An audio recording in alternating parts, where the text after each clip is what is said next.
बिस्मिल्लाहिर्रहमानिर्रहीम, अस्सलाम वालेकुम। मैं हूं आपके साथ मशल बुखारी, प्रोग्राम नुक्ता इम्तियाज़ में, और प्रोग्राम में हमारे साथ मौजूद हैं सीनियर तजज़ियाकार इम्तियाज़ गुल साहब। अस्सलाम वालेकुम। जी अस्सलाम कैसे हैं वालेकुम। आप? खैरियत से हैं? शुक्र ठीक ठीक ठाक ठाक है। हैं।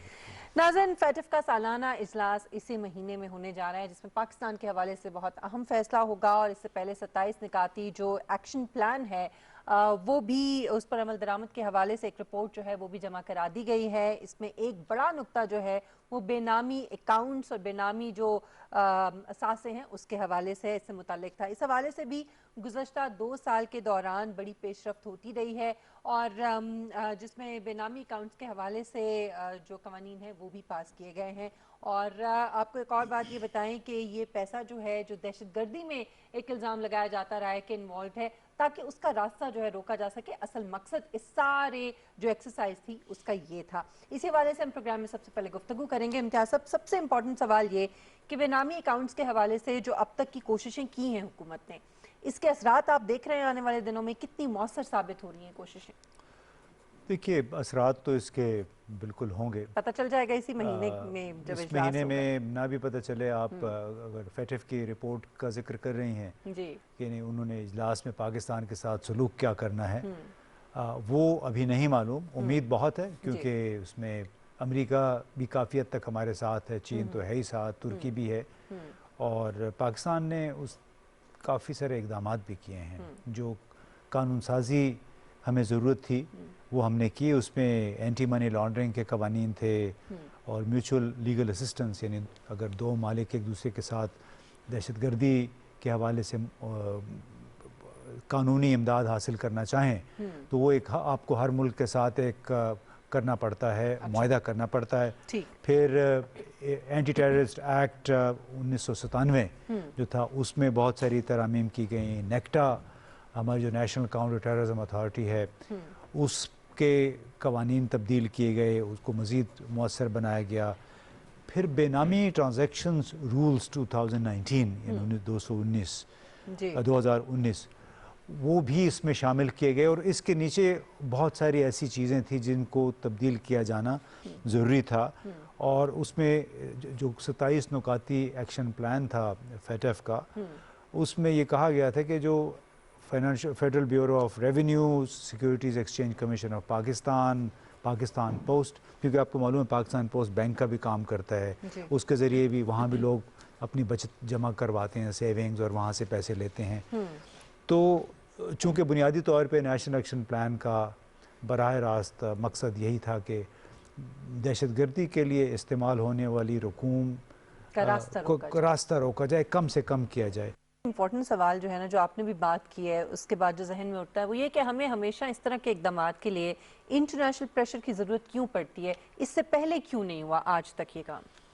ये बड़ी दर्दनाक कहानी है, इसलिए कि कोई सन 2003-04 में फैसला हो गया था कि बेनामी जायदादें और बेनामी बैंक अकाउंट्स, इनको ख़त्म करने की कोशिश की जाएगी। ठीक।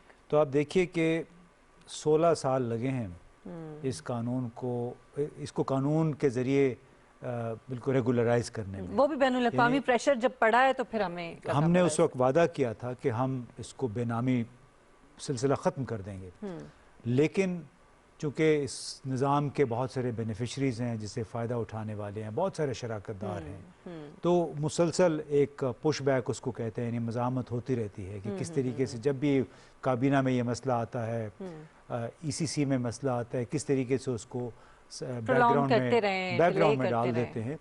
लेकिन कोई चारा नहीं था जब फैटफ का एक्शन प्लान हमें मिला जून 2018 में कि इस पे अब बिल्कुल तंदही के साथ काम किया जाए।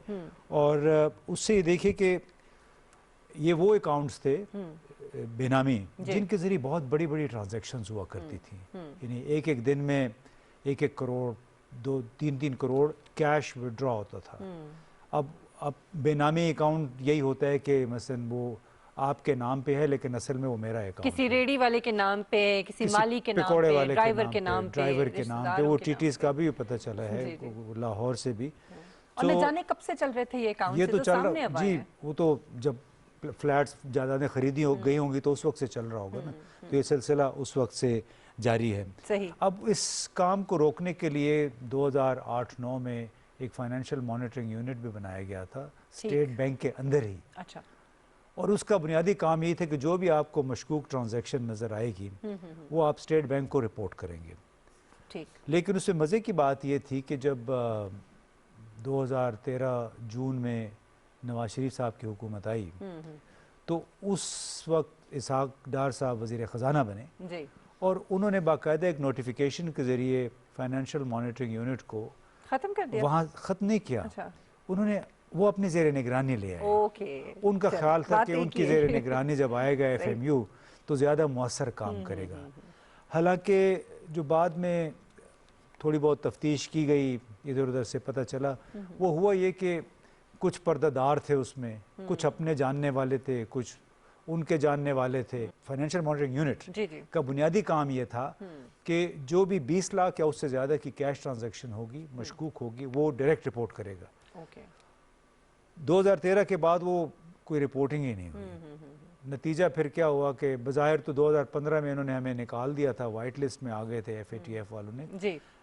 और वो चूँकि हमने वादे किए थे कि हम निज़ाम को बेहतर बनाएंगे, लेकिन निज़ाम बेहतर ना हो सका। बल्कि हुआ ये कि 2015 में स्टेट बैंक ऑफ पाकिस्तान ने समिट बैंक जो सिंध में है और सिंध बैंक और एक तीसरा बैंक था, इन तीनों का बाकायदा एक ऑडिट किया। अच्छा।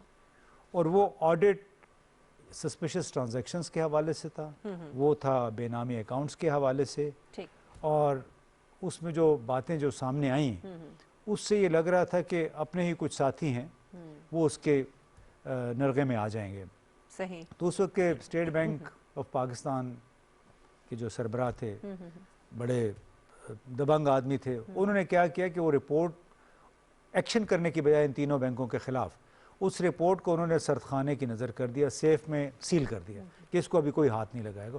और ये 2015 की बात है। उस वक्त कई अरब रुपए की ट्रांजैक्शन इस नौयत की थी इन तीन बैंकों में, लेकिन उस पर एक्शन कोई नहीं हुआ। आ जाती तो शायद पहले से कोई सामने तो एक लिहाज से आ गई थी, लेकिन चूंकि शराकतदार बहुत सारे ऐसे थे जिनकी इज्जत पे हर्फ आना था, जिनके नाम सामने आने थे, उस वजह से, और वो बात वहीं पे आ जाती है कि जो हुक्मरान अशराफिया है वो एक दूसरे को इस तरह जलील नहीं करना चाहते, फैसिलिटेट करते हैं। तो इसी कॉन्टेक्स्ट में अगर हम देखें कि जब पाकिस्तान को ये प्लान मिला FATF का, तो फिर 14 मार्च 2019 को जब ये हुकूमत आई है, उस वक्त बाकायदा एक बेनामी ट्रांजैक्शंस प्रोहिबिशन एक्ट यानी नाफिजुल अमल हुआ। और उसका बुनियादी मकसद यही था कि जितने भी, और एक हमारे उस वक्त मेंबर FBR थे डॉक्टर हामिद अतीक सरवर, तो उन्होंने 2017 में एक बात कही थी, बल्कि 2017 में एक प्रेस कॉन्फ्रेंस के दौरान ये कहा था कि बेनामी अकाउंट्स भी FATF में हमारी शर्मिंदगी का बायस बने, क्योंकि 900 से ज़्यादा ऐसे अकाउंट थे जहाँ से पता नहीं चल रहा था कि वो असल में किसके हैं। तो ये जब बातें बार बार सामने आती रही हैं फाइनेंशियल एक्शन टास्क फोर्स के रेडार पे, तो उन्होंने बिल आखिर कहा कि अभी हमें कुछ करना पड़ेगा। ज़ाहिर है इंटरनेशनल लेवल के ऊपर फिर आपकी एक तरह से बदनामी भी होती है। अच्छा, आपने कुछ कवानीन की बात की थी कि मौजूद भी थे पहले से जिनके ऊपर अमल दरामद नहीं होता था, तो अब जो नए कवानीन बने हैं इन पे अमल दरामद जो है वो कैसे मेक श्योर कराया जाएगा? पाकिस्तान में तो ये बहुत बड़ा मसला है। देखिए, अभी भी अगर कवानीन पे अमल दरामद ना हुआ तो हम फिर ब्लैक लिस्ट में चले जाएंगे FATF की। लेकिन ऐसा लगता है, और बहुत अरसे तक हम ये कहते रहे, जब जून 2018 में एक्शन प्लान हमें दिया गया तो हम लिखते भी रहे, TV पे भी आके कहते रहे कि कोई ऐसा एक फोकल पर्सन होना चाहिए, किसी एक शख्स को इस एक्शन प्लान पे अमल दरामद का इंचार्ज बनाना चाहिए। सही। तो हमें बड़ी खुशी हुई कि हमाद अज़हर साहब को इस पूरे FATF इम्प्लीमेंटेशन का इंचार्ज बनाया गया, और वो बड़े उन्होंने शद्दुमत के साथ इसके साथ मिलके तमाम जो 14 नए कवानीन बने हैं या तरामीम हुई हैं हाल ही में, जिस पे तनाज़ा भी बन गया था अपोजिशन के साथ। अपोजिशन में उसी पे आना चाह रही थी, इसी सवाल पे कि अपोजिशन ने बड़ा अफसोसनाक रवैया हमने देखा। हालांकि ये एक कौमी एक मसला था और उसके लिए ज़ाहिर है सबको मिलकर काम करना चाहिए था, लेकिन फिर वही बात जो आप जिसकी वजाहत कर चुके हैं, क्योंकि उनके अपने इंटरेस्ट इसके अंदर पोशीदा थे, तो वो उन्होंने ये सारा का सारा, और अभी भी एक महाजराई की सूरत हाल पाकिस्तान में जी बिलाशुबा। देखिए ना, जब ये बेनामी ट्रांजैक्शंस प्रोहिबिशन एक्ट जब नाफिज हुआ, उसके बाद एक इदारा बनाया गया, उसमें बेनामी ट्रांजैक्शन एजुडिकेटिंग अथॉरिटी बनाई गई। ठीक। और मार्च तो इस साल मार्च में सिर्फ 2 प्लॉट ऐसे सामने आए कराची में तारिक रोड पे जिनकी मालियत कई अरब रुपए है। अच्छा। उनका बज़ाहिर कोई वाली वारिस नहीं था, लेकिन वाली वारिस थे, अलबत्ता सामने कोई नहीं था। तो इसके अलावा कोई 101 ऐसी जायदादें सामने आई, सिर्फ जायदादें, प्लॉट्स या बिल्डिंग्स जो बेनामी थी, और वो हैं सिर्फ कराची में। जबकि तकरीबन 146-150 के करीब ऐसे अकाउंट्स और जायदादें सामने आई हैं जहाँ पे जिनकी मालियत कोई 14-15 अरब रुपए बनती है और बज़ाहिर वो बेनामी हैं। तो आप अंदाज़ा लगाइए कि इस किस्म के जब हालात हों कि जहाँ पे अरबों रुपए हैं वो फ्लोट कर रहे हैं, बैंक्स में हैं, जायदादों में हैं, और लोग सामने नहीं आ रहे। क्यों? कि वो टैक्स नहीं देना चाहते। बल्कि इसी साल मार्च में इस्लामाबाद में एक रेफरेंस भी दायर किया गया। एक कंपनी थी SAS प्राइवेट लिमिटेड, और उसके वो महज कागजात पे थी। इसका जिक्र सुप्रीम कोर्ट में भी हुआ था, और इस कंपनी के नाम को 50,000 कनाल ज़मीन थी मुख्तलिफ़ शहरों में, भलवाल में थी, खुशाब में थी, इस्लामाबाद में, रावलपिंडी में, सरगोदा में, और मालूम नहीं कि उसके ख़िलाफ़ एक्शन अभी कहाँ तक पहुँचा है। लेकिन एक शुरू हुआ जो एक मिसाल अलबत्ता मैं देना चाह रहा था कि किस तरह बेनामी अकाउंट्स के ज़रिए लोगों ने मनी लॉन्ड्रिंग की है। अब जाहिर है उसमें जो दहशतगर्दी या तखरीबकारी में मुलविस लोग हैं वो भी फ़ायदा उठाया होगा। तो इसीलिए बार बार FATF की तरफ से ये प्रेशर आ रहा था कि बेनामी का सिलसिला अब खुदा के लिए ख़त्म कर दें। बहुत लूट मार हो गई है, बहुत आप लोगों ने फ़ायदे उठा लिए हैं, अब आवाम के लिए और इस मुल्क के लिए कुछ कीजिए। और इसका अगर हम देखें तो मजमूई तौर पर जो फ़ायदा है वो मुल्क को और आवाम को होगा। और इस सिस्टम की वजह से जिस तरह से ये सारी चीज़ें जो हैं ये होती रहीं और न जाने कितने अरसे से ये होता रहा, और जो नुकसानात इस मुल्क ने उठाए, इस मुल्क के अवाम ने उठाए हैं, और उनका जो उनकी जो दौलत है, कौमी दौलत जो है वो किस तरीके से लूटी जाती रही है, हम उम्मीद करते हैं कि इसका कला कमा जो है वो किया जाएगा। नाज़रीन, यहाँ पे एक ब्रेक लेते हैं, ब्रेक के बाद वापस आएंगे अपने अगले मौजू के साथ। हमारे साथ रहिएगा।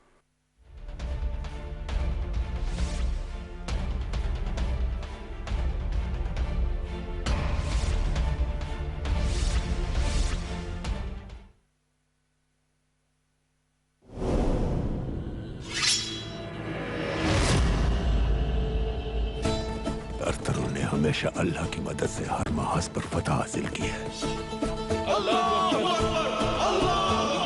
जिसने जुल्म के खिलाफ जिहाद किया, उस सुलेमान शाह के बेटे अर्तुगरुल को दुश्मन की साजिश से बचा ले या रब। अगर आज किसी का खून बहेगा तो वो मेरा होगा।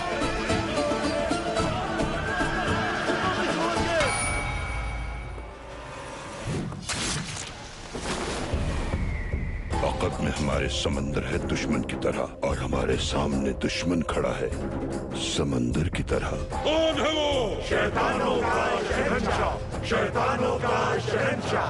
वो उसे नहीं मार सकते, और न ये होने दूंगा मैं।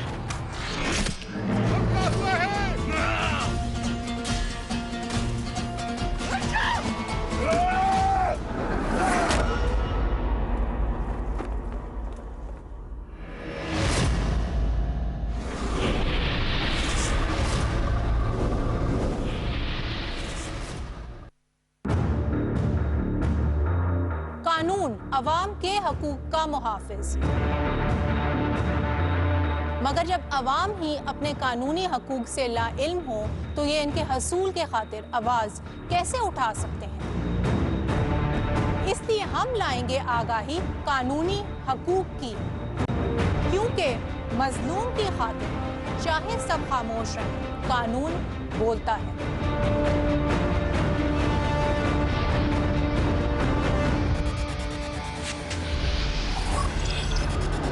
सिर्फ PTV न्यूज़ पर।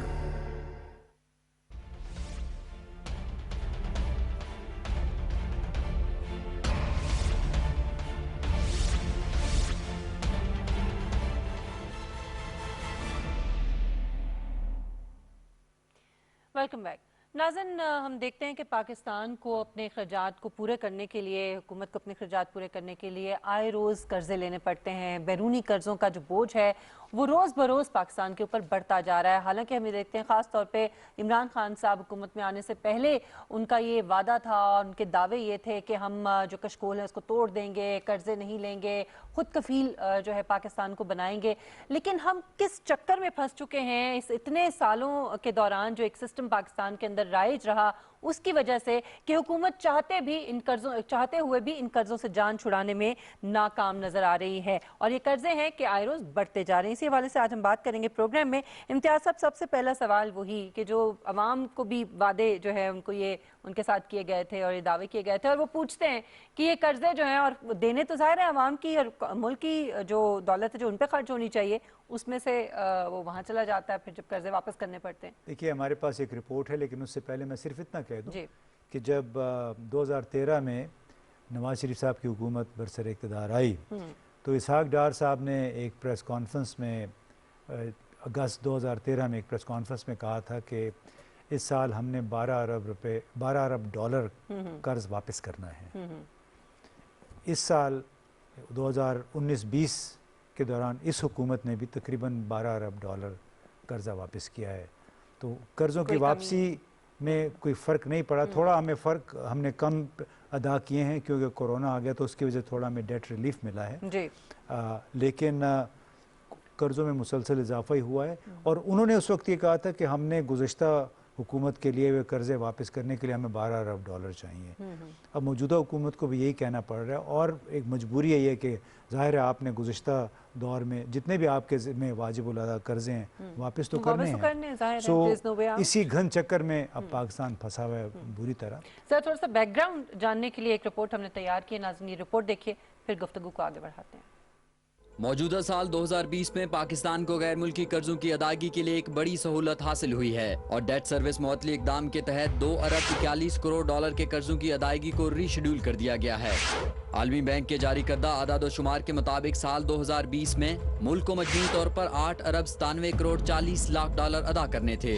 इसमें आलमी मालियाती इदारों के 3 अरब 40 करोड़ डॉलर, अमीर मुल्कों के 4 अरब 32 करोड़ डॉलर, गैर मुल्की कमर्शियल बैंकों के 85 करोड़ डॉलर और बॉन्ड होल्डर्स के 362 करोड़ 25 लाख डॉलर शामिल हैं। ताहम 2 अरब 41 करोड़ डॉलर के कर्जों की रीशेड्यूलिंग से इस साल के दौरान मुल्क की कर्जों की मद में अदायगियाँ 6 अरब 53 करोड़ डॉलर हो जाएंगी, जिससे GDP में 0.9% की बचत होगी। याद रहे कि कोरोना वायरस की वबा फूटने के बाद वजीर आजम इमरान खान ने आलमी मालियाती इदारों और अमीर मुल्कों से कम तरक्की याफ्ता और गरीब मुल्कों के जिम्मे कर्जों की अदायगी को रीशेड्यूल करने का मुतालबा किया था।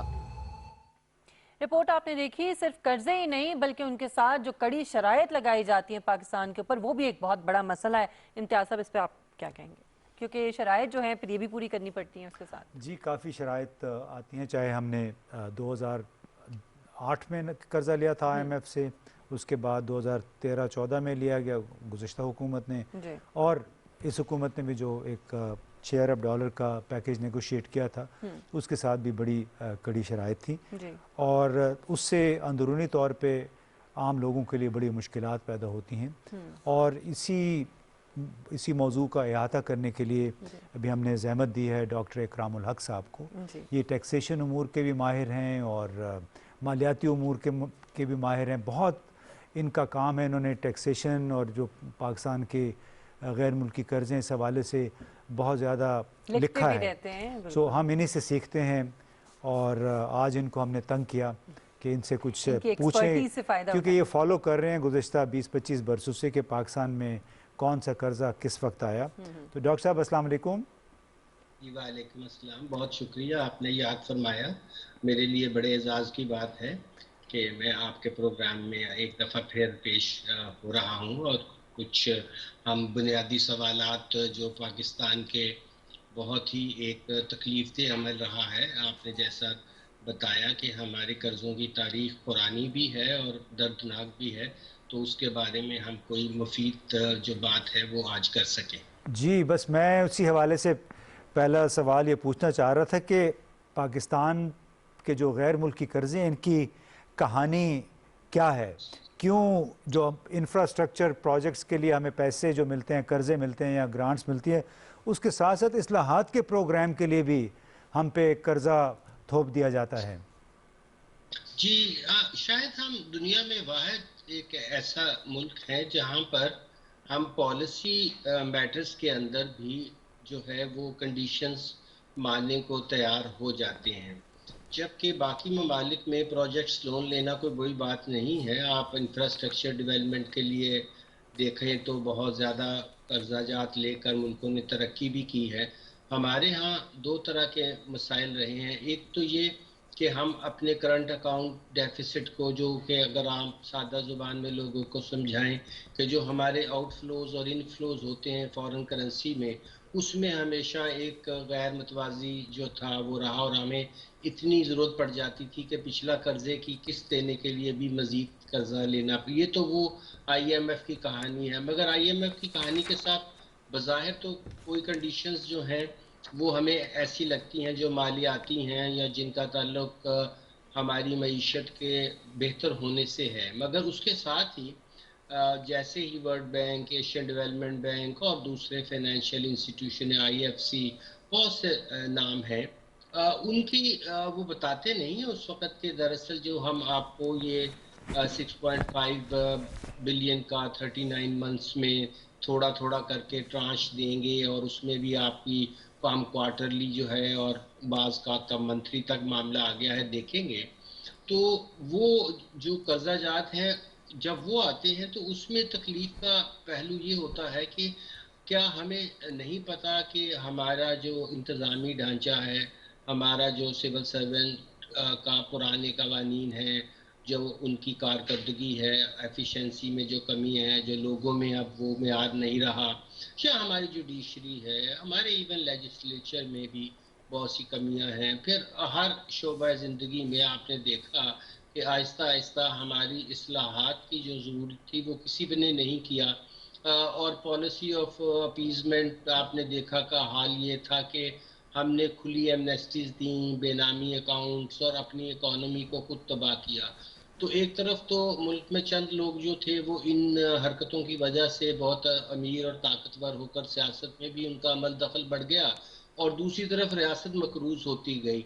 तो पाकिस्तान का एक तो ये बिल्कुल हकीकत है कि दरअसल जितने भी हुक्मरान इस हुकूमत से पहले रहे, उन्होंने ज़ाती मफादात के और जो काम थे उनको सियासत के साथ कुछ इस तरह से इंटरमिंगल कर दिया कि ये दुनिया की रियासत में कोई भी बर्दाश्त नहीं करता, और अब हम उनके नताइज भी भुगत रहे हैं और वो भी शोर शराबा करते हैं। तो बड़े कर्जों की जो वजह थी वो दरअसल उन हुक्मरानों का एक अपना मफाद था, मगर हमें क्या नुकसान हुआ मेरे ख्याल में हमारी कमजोरी से फायदा उठाते हुए उन्होंने हमारी उन चीज़ों में भी जो है वो दखल अंदाजी शुरू कर दी जो दरअसल हमें उसके लिए किसी पैसे की जरूरत नहीं है। मिसाल के तौर पर आपने देखा होगा कि हमने टैक्स रिफॉर्म्स के लिए, अच्छा डॉक्टर साहब उसकी तरफ हम आएंगे। डॉक्टर साहब उसकी तरफ रिफॉर्म्स में कामयाबी हासिल ना कर सके और वहीं के वहीं डॉक्टर साहब उसकी तरफ हम आएंगे। अभी मिशेल आपसे एक सवाल पूछना चाहती हैं, पहले जो आप वही सवाल इसी से मिलते जुलते सवाल अभी हमने आपसे करने हैं। जी बिल्कुल डॉक्टर साहब, मैं पूछना आपसे ये चाही थी कि गुज़श्ता 20 वर्षों के दौरान FPR की इस्लाह के लिए भी कर्जे लिए गए, तो वो कौन कौन से गैर मुल्की इदारे हैं जिनसे कर्जे लिए गए? हमारी जिसे फूड सिक्योरिटी कहते हैं जी, उसके ऊपर जो कीमतों के हर हुकूमत का फर्ज होता है कि वो जब इन्फ्लेशन हो और मुल्क में ऐसे हालात हों तो वो जो गरीब तबकात हैं उनको बचाने के लिए सब्सिडीज भी देती हैं, कीमतों पे भी कंट्रोल रखती हैं, और पूरी दुनिया में जो किसान हैं और जो काश्तकार हैं, अमेरिका हो यूरोप हो, आप कहीं भी देख लीजिए, उनको बाकायदा सब्सिडी दी जाती है। और यहाँ वो कह रहे हैं कि आप ये सब चीज़ें बंद कर दें, यूटिलिटीज़ भी महंगी कर दें, और जब ये चीज़ें आती हैं तो फिर वो हुकूमत जो कि लोगों की फलाह व बहबूद करना भी चाहती है वो उनको अपने इन शराइत के सामने बेबस पाती है, और दूसरी तरफ अवाम की ज़िंदगी बहुत ख़राब होती है। जहाँ तक अदारों की इस्लाहात का ताल्लुक है, हमें पता है क्या ख़राबियाँ हैं, यहाँ एक से एक माहिर बैठा हुआ है, वो उसको बता सकता है और उसके बारे में लिखा जाता है, मगर अमल नहीं हो, क्योंकि उसमें भी वही मसला होता है कि आप जब सिविल सर्विस रिफॉर्म्स करना चाहते हैं तो उन्हीं सिविल सर्वेंट्स को उस कमेटी का हेड बना देते हैं। भाई वो क्यों रिफॉर्म करेगा जिसका उसके अंदर मफाद है? या आप जुडिशरी में रिफॉर्म्स करना चाहें और जो वकला चाहते हैं कि हम केसों में तवालत हो, हमारी प्रैक्टिस में जो है जो अनएथिकल चीज़ें हैं वो जारी रहें, तो वो अगर आप मैं उनसे कहूँ कि आप निज़ाम की इस्लाह करें तो उनके लिए तो जाहिर है कि ये नामुमकिन बात होगी। तो उसके लिए पॉलिटिकल विल जो है वो इस तरह की चाहिए, वो तो मौजूद ही है, मगर हिकमत अमली में तब्दीली की ज़रूरत है। अच्छा, ये डॉक्टर साहब ये बताइएगा कि जो मुख्तलिफ इदारों के लिए जैसे रूल ऑफ लॉ है, टैक्सेशन है और टैक्स इस्लाहात या गुड गवर्नेंस की इस्लाहात, इसका अखलाकी और सियासी जवाज़ क्या है? हम इसके लिए कर्जे क्यों कबूल कर लेते हैं? जी, यही मैं अर्ज कर रहा था कि वो हमें एक बुरी तरह से एक्सप्लॉइट करते हैं, क्योंकि इन कर्जा जात का एक बड़ा हिस्सा तो उनके कंसल्टेंट्स जो महंगे होते हैं और वो हमें इम्पोज करते हैं, और उन्हें यहाँ की जहाँ कोई मंडेन रियलिटी यानी कि जो आम आप समझ लीजिए कि मारूजी हालात होते हैं, हर मुल्क का अपना कल्चर होता है, वहाँ आपको तब्दीली लाने के लिए किस तरह की हिकमत अमली की ज़रूरत है उससे वो नाबल्द होते हैं और वो बड़ी फीस से भारी उसके सिलसिले में ले जाते हैं। मसलन जैसे हमारा इस वक्त इनकम टैक्स का कानून है, ये 2001 में उन्होंने मुशर्रफ साहब से उस वक्त और शौकत अजीज साहब से कह के इम्पोज करवाया। 2003 में लागू होना था और 2001 में कहा कि हम आपको आखिरी ट्रांश नहीं देंगे जब तक, और वो एक ऑस्ट्रेलियन से लिखवाया, और जब से वो 2003 से लागू हुआ है 17 साल में इतनी लिटिगेशन हुई है जितनी के पिछले 50-60 साल में नहीं हुई थी। वो कानून इतना पेचीदा और नाम था उसका सिंप्लीफिकेशन, और उसने मजीद पेचीदगियां पैदा की। आपने बड़ा अच्छा सवाल डाला कि जहां हम खुद अपने आप को दुरुस्त करने के लिए जो हमें इस तरह की बैरूनी कोई कर्जा जात की जरूरत की कोई जस्टिफिकेशन होती ही नहीं और कोई मुल्क लेता भी नहीं है।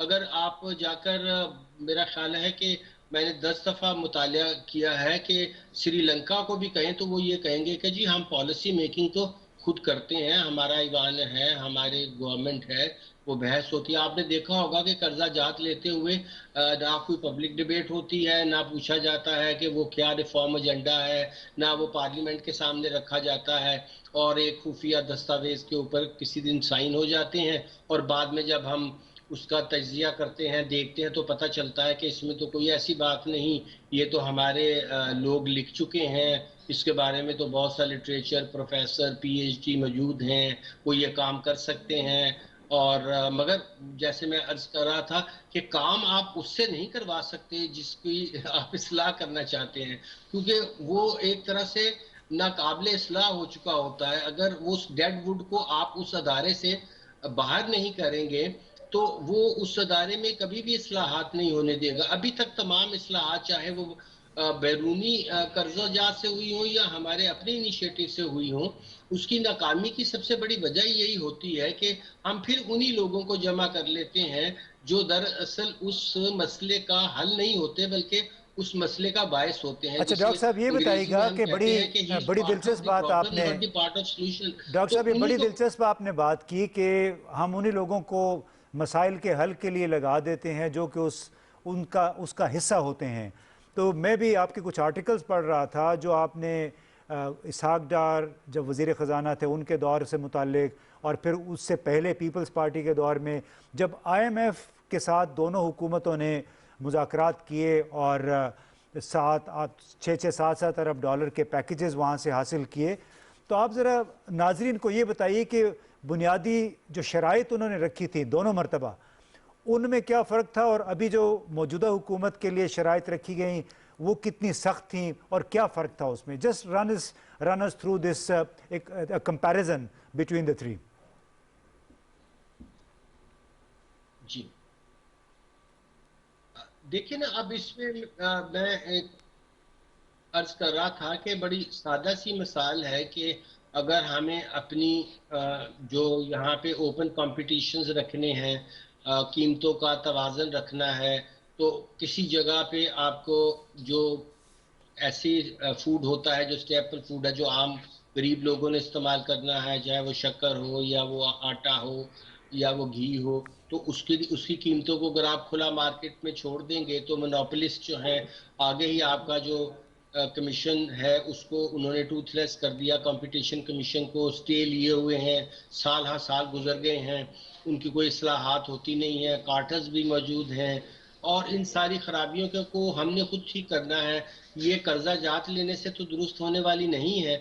इसके लिए तो हमें, और इसके लिए कोई ऐसी जरूरत भी नहीं है कि हमें पता नहीं है कि हमें क्या करना है, मगर जैसे मैं अर्ज कर रहा था कि कैसे किया जाए और कहाँ से शुरू किया जाए, तो हर हुकूमत जब आती है उनके इर्द गिर्द वही लोग इकट्ठे हो जाते हैं जो उनका उस निज़ाम को कायम रखने में फ़ायदा होता है। अब ये अगर मार्केट्स के अंदर गरीब किसानों का इस्तेसाल होता है और उनका माल बीच में जो आड़ती लोग होते हैं और मिडल मैन जिन्हें हम कहते हैं वो लेते हैं, अगर हम उसको ट्रांसपेरेंट कर दें, जैसे आप रोज़ सुबह टीवी पे देखते हैं कि आज शेयर की कीमत ये है, इसी तरह पूरी दुनिया में कमोडिटी की कीमत आपको लम्हा ब लम्हा पता चल रही होती है, और किसान जो है वो अपनी जो भी उसकी प्रोडक्ट है वो वहाँ जाकर बेच सकता है। तो इन चीज़ों के लिए वो क्या इस्लाहात करेंगे आकर, सवाए इस पे कि हम पे कर्जों का बोझ बढ़ता जाएगा और हम मज़ीद उनके शिकंजे में आते चले जाएंगे। तो यहाँ तो आपने देखा कि यहाँ तक हालात हुए कि एक ज़माना आया जब उन्होंने यहाँ अपना एक खुद जो था मुकर्रर किया हुआ वज़ीर आज़म भेज दिया था कि आप जाइए, जो अगले 2 अक़सात हैं IMF की, उन्होंने उस अरसे के लिए आए, वो 2 चेक काटे और फिर चले गए, और इस्लाहात क्या होनी थी। तो ये पाकिस्तान का जो मामला है, बेसिकली सिस्टम को तब्दील करना पड़ेगा। जब तक इस सिस्टम का हम हिस्सा रहेंगे तब तक ये इसी तरह से चीजें चलती रहेंगी। बहुत शुक्रिया डॉक्टर इकरामुल हक साहब आपके वक्त के लिए। इम्तियाज साहब, अभी हमने बात की थी शराइत की भी, कुछ इदारों की जो आलमी इदारे हैं। अभी जो 2016 में हुकूमत पंजाब ने वर्ल्ड बैंक से स्मार्ट प्रोग्राम के तहत $30 करोड़ का कर्ज लिया था, और अब उन्होंने शर्त जो है उसके अंदर ये भी शामिल थी कि आप मार्केट फोर्सेस के ऊपर कीमतों का तयन जो है ज़राई अजनास का वो आप छोड़ें, यानी हुकूमत नहीं करेगी बल्कि मार्केट फोर्सेस करेंगे। और ये इतनी कड़ी शर्त है जिसका फैसला करना भी बड़ा मुश्किल है हुकूमत के लिए। अगर ऐसा होता है तो ये मुश्किल नहीं हो जाएगी मजीद, क्योंकि अगर वो करते हैं तयन तो बहुत ज़्यादा कीमतें अपनी मर्जी की रखेंगे। जी बिलाशुबा, देखिए शहबाज शरीफ साहब के ज़माने में ये कर्जा नेगोशिएट हुआ जी, और शर्त ये थी, उसमें एक छोटा सा कंपोनेंट था। एक शर्त ये थी कि अगर आपने कीमतों का तयन मार्केट को ना करने दिया, यानी वो सिस्टम आप ख़त्म कर दें, आप कीमतों का तयन ना करें, यानी जो ज़िले इंतज़ामिया होती है उसको बिल्कुल आज़ाद छोड़ दें, और वो अगर आपने कर दिया तो कोई $15-20 मिलियन उसमें शामिल थे, वो आपको दे देंगे, और अगर आपने ना किया तो हम पूरा कर्जा रोक देंगे। 35% उसका मिल गया, तो अभी तक सिर्फ 35% मिला हुआ है। तो आप देखिए कितने शर्म की बात है कि हमने एक ऐसी शर्त भी कबूल कर ली, और ये इस कर्ज प्रोग्राम पे अमल दरामद फरवरी 2018 में गुज़िश्ता दौरे हुकूमत में शुरू हुआ था। और शर्म की बात ये थी कि हम एक ऐसी शर्त कबूल कर रहे हैं जिसका ख़ुद यूरोपीय ममालिक में, कनाडा में, अमेरिका में नामो निशान नहीं है। वहाँ पे बुनियादी तौर पे जितनी भी ज़रूरी अजनास है, ख़ास तौर पे जो रोज़ाना के इस्तेमाल के, दूध है, इसमें गोश्त है, ख़ास तौर पे 2 प्रोडक्ट्स, दूध, डबल रोटी, मक्खन, जो बुनियादी जो सब्जियां हैं, इसके ऊपर हर हुकूमत बाकायदा इमदादी कीमतें देती है, जिसको सब्सिडी कहते हैं।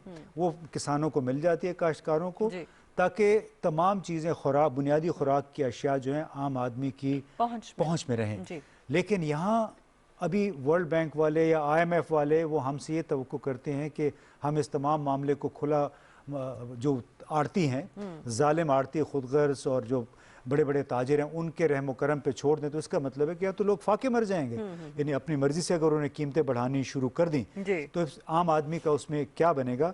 तो मुझे इस पे बहुत अफसोस होता है कि हमारे हुकाम, हमारे सियासी लीडर इस किस्म की शराइत कबूल कर लेते हैं। कमेटी भी बनी थी जिसकी सिफारिशात मांगी गई थी, उन्होंने कहा था कि गवर्नमेंट इसको रेगुलेट करे। अगर मार्केट फोर्सेस करते भी हैं तयन, तो कोई बीच का रास्ता निकाला जा सकता है इसमें। बीच का रास्ता, देखिए खुराक के मामले में कोई बीच का रास्ता नहीं है, यानी रियासत का आवाम को खुराक फराहम करना, शेल्टर फराहम करना, अद्वियात फराहम करना, वो रियासत का बुनियादी फ़र्ज़ है। और वो फ़र्ज़ कभी भी आप प्राइवेट सेक्टर को आउटसोर्स नहीं कर सकते हैं। जब तक आप इस मुल्क के हर शहरी का इस मुल्क के वसाइल पे हक है, और वो हक उसको उसी सूरत में मिलेगा जब तक हुकूमत एक मॉनिटर का काम करेगी, ताकि हर शख्स को, हर शहरी को उसका हक मिले, चाहे वो दवा है, चाहे बुनियादी खुराक है। इससे सिर्फ इस पर कोई कंप्रोमाइज़ नहीं किया जाता।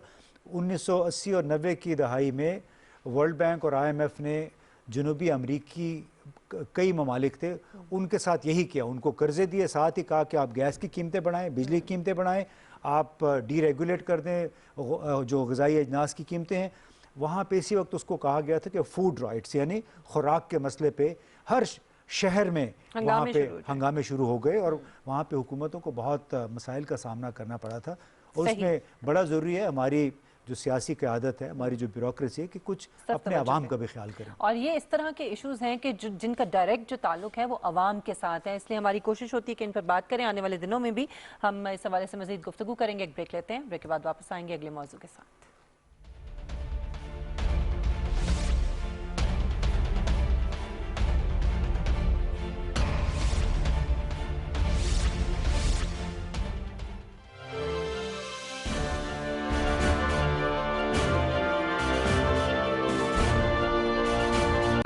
Indian occupation forces have used brute force, including pellet guns, against peaceful protesters, extrajudicially murdered hundreds of innocent young Kashmiris in fake encounters. The Kashmiri media and those daring to raise their voice are being systematically harassed. The international community must investigate these grave violations. Changing demographic structure of occupied territory is a war crime. Pakistan has always called for a peaceful solution. To reach this end, India must rescind the measures it has instituted since 5th August 2019. The brave Kashmiri people will never submit to Indian occupation and oppression. The government and people of Pakistan are committed to standing by and supporting the Kashmiri brothers and sisters in the legitimate struggle for self-determination. Kashmir has been rightly described as a nuclear flashpoint.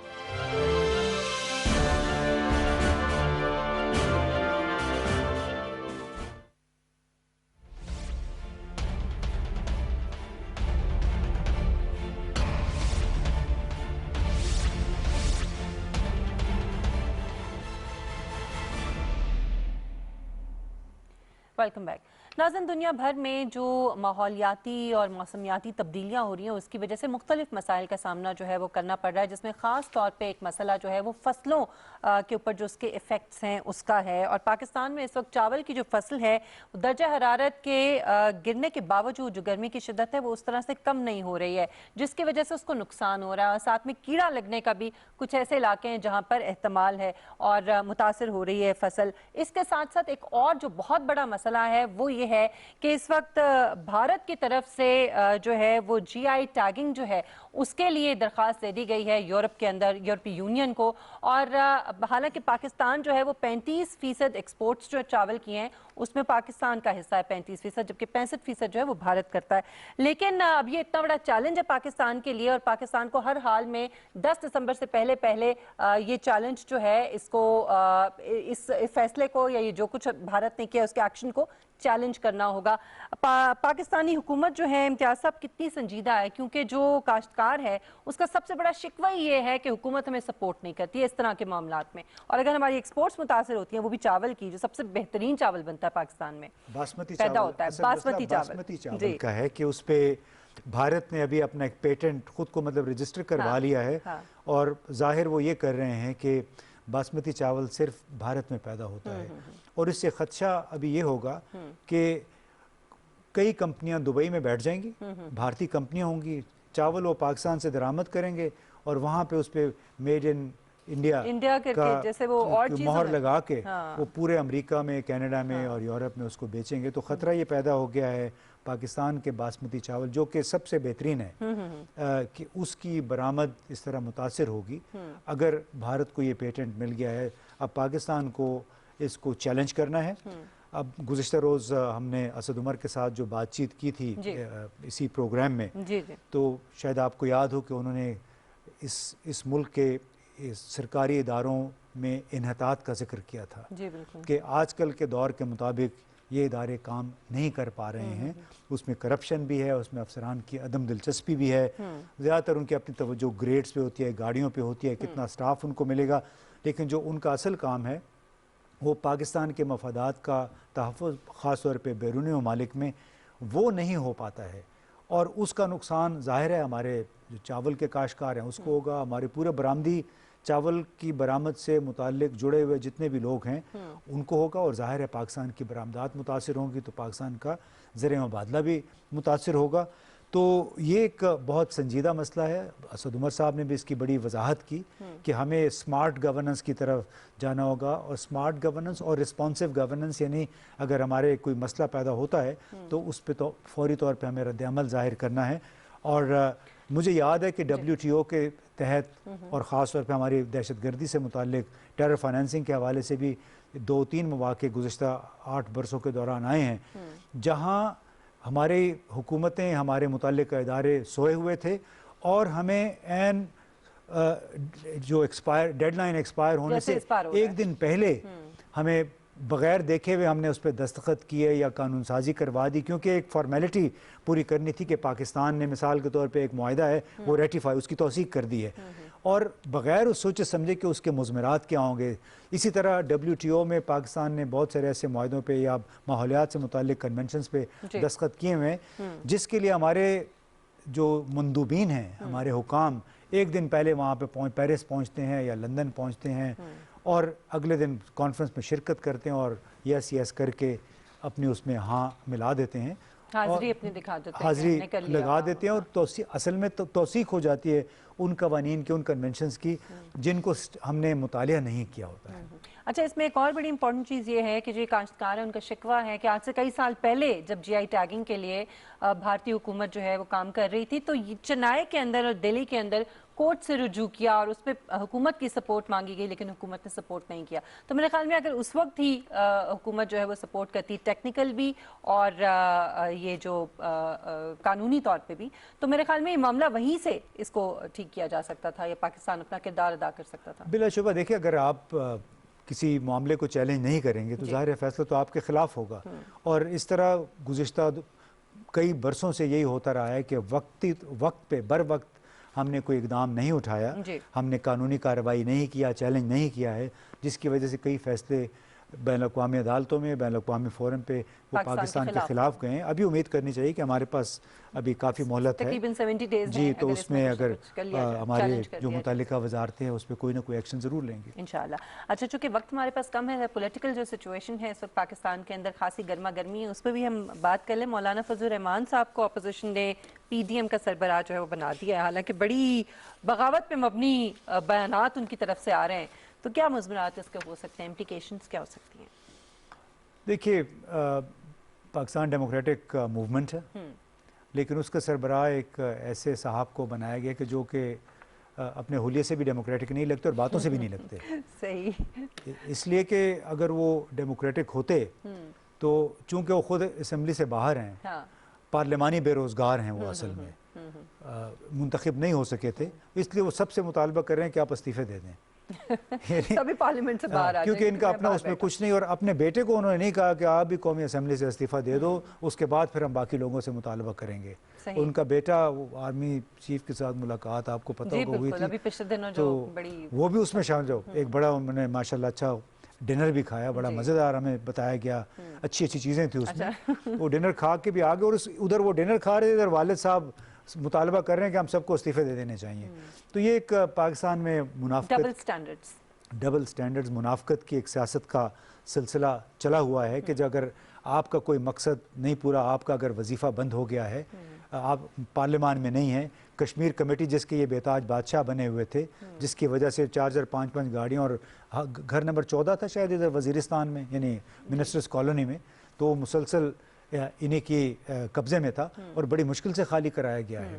अब वो खामोशी तो वो राजधानी Kashmir committee की राजधानी जब से ख़त्म हुई है उसके बाद से तो ये बिल्कुल जमहूरियत याद आ गई है मौलाना साहब को। नहीं, इनकलाबी हो गए हैं, इनकलाबी हो अभी गए। हमें डर लग रहा है कि पता नहीं किस नौयत का इनकलाब लेके आएंगे, बल्कि अब तो बड़े इदारों को भी, जिन इदारों के साथ ये बड़े करीब होते थे, उनको भी धमकियां देनी शुरू कर दी हैं। तो अब अल्लाह ही खैर करे। देखते हैं कि आने वाले दिनों में पॉलिटिकल सिचुएशन किस तरफ रुख इख्तियार करती है, कैसे आगे बढ़ती है। प्रोग्राम का वक्त यहाँ पे खत्म होता है। मुशल बुखारी, इम्तियाज़ गुल साहब को इजाज़त दीजिए। इंशाल्लाह अगले हफ्ते आपसे मुलाकात होगी। अपना बहुत ख्याल रखिएगा। अल्लाह हाफ़िज़।